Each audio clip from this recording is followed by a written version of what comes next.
Welcome to Kings Canyon. I'll be your jump master for today's Apex Legends news update show, courtesy of dotZiP.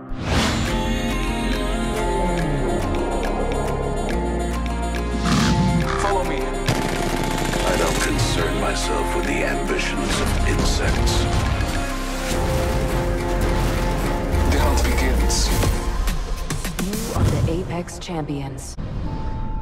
Today we'll be talking about the brand new Season 1 patch notes for Apex Legends. We've got weapon balancing and legend updates, and we also take a look at the design philosophy behind this Apex update, and finally, we speculate on the newest legend to join the roster. Now, first, it's important to note that Season 1 is technically live with this first patch. The changes you're about to hear about in this video will be playable in the actual game today. However, the Battle Pass is not yet live at this moment. Respawn is currently still working on their rollout plan for the Battle Pass, so make sure you're subscribed so you get updated as soon as those essential pieces of content go live. As we said in the last Apex news video, the game's longevity will live or die based on the Battle Pass and the updates that come with it. This game is already up to 50 million players in just 4 weeks, a feat that took Fortnite over 16 weeks to achieve. Respawn is going to have to keep all of those players full, especially with the quick updates Fortnite has implemented to ensure the continued success of Apex. Now, let's take a look at the latest update for Apex Legends. A lot of people praise this game for having excellent gameplay, myself included. There are a wide variety of guns that will serve players' individual playstyles and, for the most part, feel very balanced. In the patch notes, the devs commented that their goal is to have a power curve of weapons, meaning that weaker weapons are more common, like the P2020 and the Mozambique, my personal favorite, which are weapons for early game that you will want to get rid of as soon as possible. They want you to land, grab whatever the heck you can find for those first few fights, and then do some exploring for better options in the late game. That is why Respawn will not be giving those weapons any buffs. So all the Mozambique memes can continue, thank goodness. Additionally, they've increased the rate at which energy weapons and ammo appear on the map. Explicitly, they stated, the scarcity of energy ammo and lower number of energy weapons overall has made those weapons difficult to main. So, we've increased energy weapons and ammo availability in all tier zones.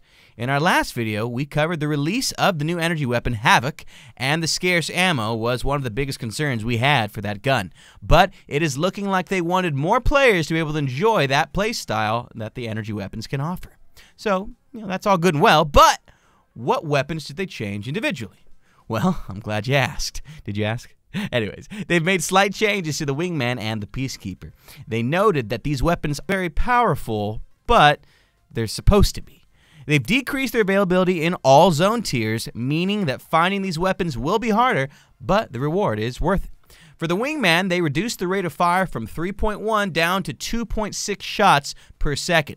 Their goal with this change is to make the wingman a powerful hand cannon rather than a full auto deagle. They've also adjusted the hop-up skull piercer attachment by reducing the headshot damage multiplier from 2.5 to 2.25. And finally, the wingman has increased base hipfire spread and decreased the rate at which hipfire spread decays. Altogether, the wingman was just slightly changed by literal decimal points. I wouldn't call this a nerf, but a slight balanced adjustment. For the peacekeeper, we saw that there was another nerf to the gun's attachment, but not the gun itself. The shotgun bolt rechamber rate has seen its mitigation decrease. I want to note, though, this is for the peacekeeper only. The Mozambique and EVA 8 Auto are not affected by this nerf. Whew. The mitigation changes are as follows. Level 1 went from 10% down to 7.5%, Level 2 went from 20% down to 13%, and Level 3 went from 25% all the way down to 16%. Now, I like most of these changes. It honestly shows that the devs have an excellent understanding of their game and that they're confident in the gunplay changes. Now, next up, we're getting some changes to our legends themselves. In the patch notes, the devs explained that they are pleased with the pick rate, win rate, and character versus character matchup for all of the 5 small and medium character rigs. These would be legends like Mirage, Wraith, and Lifeline. But they see that our larger rig legends are underpowered. They believe that just having a larger hitbox is causing these champions to fall below all the others. So, They've got a small but significant solution by just readjusting the larger characters' hitboxes. So Pathfinder, Gibraltar, and Caustic are going to be put on a diet to slim up when the season starts with the Battle Pass.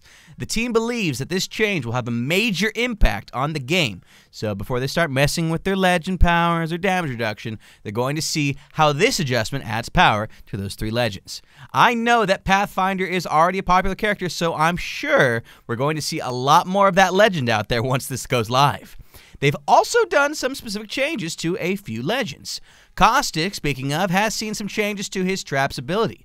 The cooldown has been reduced by 5 seconds to 25 total seconds.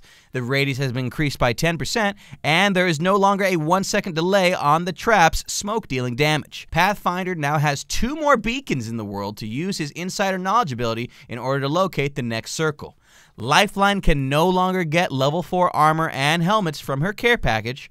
Wraith's Into the Void has had the cooldown increased by 5 seconds, and it's now sitting at 25 seconds. And Bangalore's passive double time now only gives her 30% move speed bonus instead of 40%. So, as you can tell, most of these changes are very calculated, and they're small but impactful changes, which leads me into a little bit about Respawn's philosophy behind updates for Apex. In the patch notes, they explain that their core philosophy is to listen to player feedback, analyze data, try things, and playtest them a ton. They do believe that less frequent, better tested, high-impact balance changes will minimize the impact spent on mastering the game. In a Battle Royale game where there is inherent randomness with loot, enemies, teammates, and ring zones, players want to feel like they can get better at the game. They even added a slight diss to Fortnite by saying, "You shouldn't have to read our patch notes every few days just to keep up with how characters and weapons now work." Ooh, zinger. Now that is why I think this is an excellent philosophy for updates.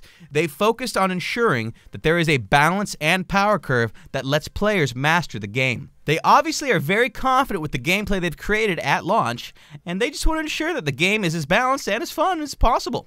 While most everyone agrees that the gameplay is great and that these changes are very positive to balance the game further, I am still looking forward to their Battle Pass. It is still unclear how they're going to handle that vital piece of the content lifecycle. The Battle Pass will either continue Apex's outstanding growth, or the game will reach a point where only those seeking to master the game will continue to play. We've also seen a bunch of leaks for the new legend that is supposed to arrive with Season 1, but nothing is confirmed as of the time of this recording. We know that Respawn plans to add more legends to their roster. However, unfortunately, adding in characters isn't as easy as adding in new Fortnite skins. These new legends need to have tons of voiceover recordings, their own skins, custom finishers, abilities, and balancing done to join the roster. So, getting a new legend will be a huge update to the game and will change the meta completely. Here's what we know so far about the next Apex Legends character. His name is Octane, and he is a high-speed daredevil. Right now, there's only one screenshot of this character's abilities overflow. Octane's passive is known as Swift Mind, which restores his health over time while not taking damage. His tactical ability is Adrenaline Junkie, which allows Octane to move 30% faster for 6 seconds and makes you immune to slows, but this is going to cost you 10% of your health to use. And his ultimate ability is the Launch Pad, which deploys a jump pad that shoots you high into the air. Looks like Fortnite and Apex are sharing a little bit more than the ping system now. To me, this sounds like he will really depend on the player's style. His passive promotes you to use his abilities to escape a fight so you can heal, but some players will use the speed to charge aggressively at their enemies. This leak has been all over the internet, and there has been some back and forth about the legitimacy of this new legend. I'm sure we will find out soon enough if Octane will become the newest member of the Apex Legends roster, or if the leak is just an impressive use of Photoshop. So make sure you subscribe for more Apex news updates as they come out. This has been dotZiP.